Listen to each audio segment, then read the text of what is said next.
నంద్యాల జిల్లా డోన్లో నిర్మించిన టీటీడీ కళ్యాణ మండపం పరిశీలనకు వస్తున్నాననే నేపథ్యంతో గేటుకు తాళాలు వేశారని మాజీ మంత్రి బుగ్గన రాజేంద్ర ప్రసాద్ రెడ్డి ఆరోపించారు. టీటీడీ భవన నిర్మాణం పూర్తయి దాదాపు సంవత్సరం కావస్తున్నా ఎందుకు ప్రారంభించలేదని ప్రభుత్వాన్ని ప్రశ్నించారు.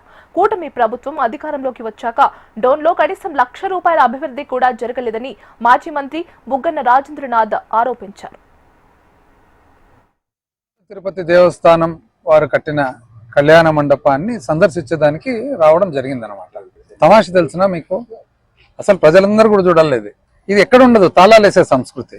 ఇక్కడ చూడండి, 2020 సంవత్సరంలో మన ప్రభుత్వం వచ్చిన తర్వాత 2019లో 20 సంవత్సరంలో కోవిడ్ ఉండగా కూడా ఈ పట్టణానికి తదితర ప్రాంతాలకు వెనుకబడిన ప్రాంతం కాబట్టి ప్రజలందరికీ కూడా, ముఖ్యంగా పేదవారికి ఏదన్నా కానీ ఒక శుభకార్యం చేసుకునే దానికి ఒక మంచి ఆవరణ ఉండాలనే ఉద్దేశంతో అప్పటి ముఖ్యమంత్రి జగన్మోహన్ రెడ్డి గారిని విన్నవించుకొని అప్పటి చైర్మన్ శ్రీ వైవి సుబ్బారెడ్డి గారిని మరి రిక్వెస్ట్ చేసుకొని డోన్ పట్టణానికి 3,30,00,000 టీటీడీ కళ్యాణ మండపము కట్టేట్టుగా శ్రోత్రియం గుండాల గుడి పక్కన 5 కోట్ల రూపాయలతో టీటీడీ కళ్యాణ మండపం కట్టేట్టుగా ఏర్పాటు చేయడం జరిగింది. శాంక్షన్స్ తీసుకోవడం జరిగింది.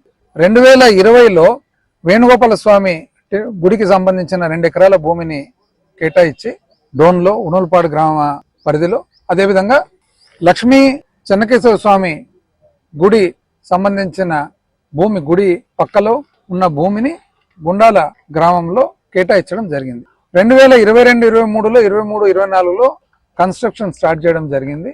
ఎలక్షన్ నాటికి ఇంచుమించు పూర్తి అయిపోయింది. 1.5 సంవత్సరముగా ఇంతవరకు పూర్తి చేయకపోగా ఎటువంటి ఉద్దేశం ఏదైతే ఉందో ఆ ఉద్దేశాన్ని నీరుగార్చి కోట్లాది రూపాయలతో నిర్మించిన భవనాలను, పేదవారికి కానీ మధ్యతరగతి వారికి కానీ సంబంధించిన భవనాలను నిరుపయోగంగా పెట్టడం జరిగింది. ఈ రోజు సందర్శించేదానికి వస్తే పొద్దున వరకు తెరిచి ఉన్న తాళం ఇప్పుడు తాళం వేయడం జరుగుతుంది.